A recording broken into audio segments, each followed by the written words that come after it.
అర్ధరాత్రి దాటింది, వీధులు నిర్మానుష్యంగా మారాయి. కానీ ఆ రాత్రి చీకటి ఒడిలో ఒక మహిళ జీవితాన్ని శాశ్వతంగా మార్చేసే దారుణం దాగి ఉందని ఎవ్వరూ ఊహించలేదు. ఇంటి బయటకు వచ్చిన ఆమె కొద్ది నిమిషాల్లోనే కనిపించకుండా పోయింది. ఆ తర్వాత జరిగిన సంఘటనలు ఒక కుటుంబాన్నే కాదు, ఒక జిల్లాను, ఒక సమాజాన్ని కూడా కుదిపేశాయి. ఆమె ఎదుర్కొన్న హింస గురించి బయటకు వచ్చిన ప్రతి వివరం గుండెల్లో వణుకు పుట్టిస్తోంది. అసలు ఆ రాత్రి ఏం జరిగింది? ఆమెపై అంతటి క్రూరత్వం ఎందుకు ప్రదర్శించారు? ఇది కేవలం అత్యాచారమా, లేక మానవత్వానికే మచ్చ తెచ్చే వికృత మనస్తత్వానికి నిదర్శనమా?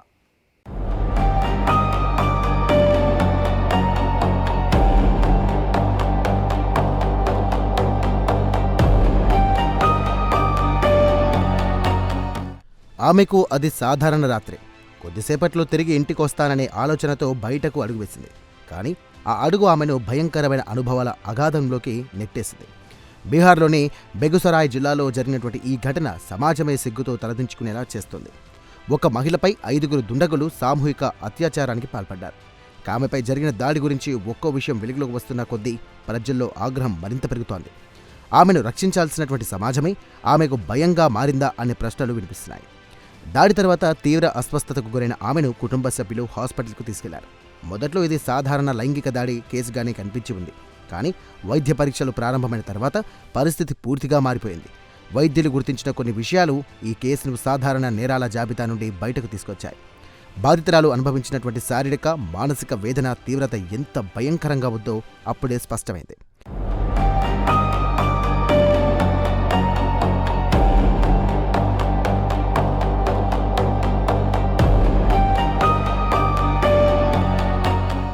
ఒక నేరం వెనుక కోపముండొచ్చు, ప్రతీకారం ఉండొచ్చు. కానీ ఇక్కడ కనిపిస్తున్నది మరో స్థాయి క్రూరత్వం. బాధితురాలి శరీరంపై జరిగిన దాడి తీరు, నిందితుల ఉద్దేశం కేవలం హింసతో ఆగలేదు.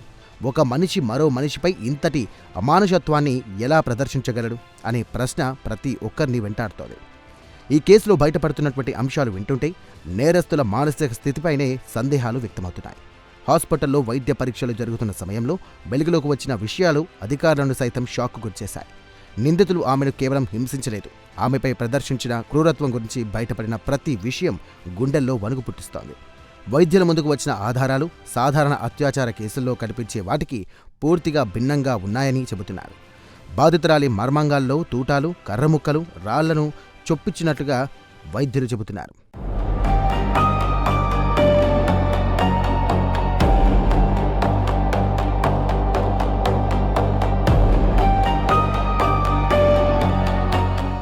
ఒక మహిళపై ఇంతటి అమానుషత్వం ఎలా ప్రదర్శించగలిగారు అనే ప్రశ్న ఇప్పుడు బీహార్ను మాత్రమే కాదు, దేశాన్నే కలవరపెడుతోంది. ఇక విషయం తీవ్రత దృష్ట్యా సూపరింటెండెంట్ ఆఫ్ పోలీస్ వెంటనే కేసును సుమాటోగా స్వీకరించారు. ఇక ప్రతి క్రైమ్ సీన్ వెనుక కొన్ని ఆధారాలు ఉంటాయి, కొన్ని ఆనవాలు కూడా ఉంటాయి. అవే నేరస్తుల వరకు దారితీస్తాయి. ఈ కేసులో కూడా దర్యాప్తు అధికారులు అదే పనిలో నిమగ్నమయ్యారు. ఇక బాధితురాలి వాంగ్మూలం, వైద్య నివేదికలు, సంఘటన జరిగినటువంటి ప్రాంతంలోని ఆధారాలు అన్నింటినీ జాగ్రత్తగా పరిశీలిస్తున్నారు. నిందితులు ఎవరైనా సరే ఎంత తెలివిగా తప్పించుకోవాలని ప్రయత్నించినా ఏదో ఒక ఆధారం వారిని బయటపెడుతుంది.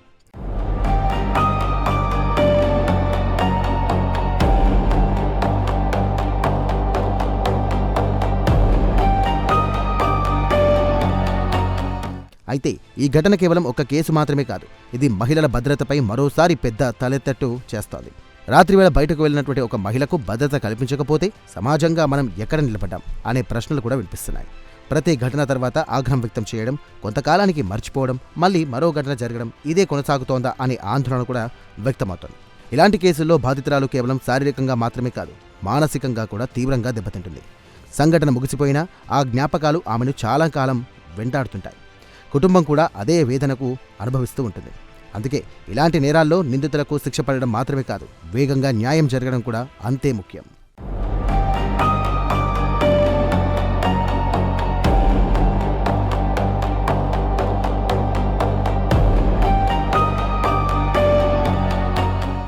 ప్రస్తుతం బాధితురాలు చికిత్స పొందుతోంది. వైద్యులు ఆమె ఆరోగ్య పరిస్థితిని నిరంతరం పర్యవేక్షిస్తున్నారు.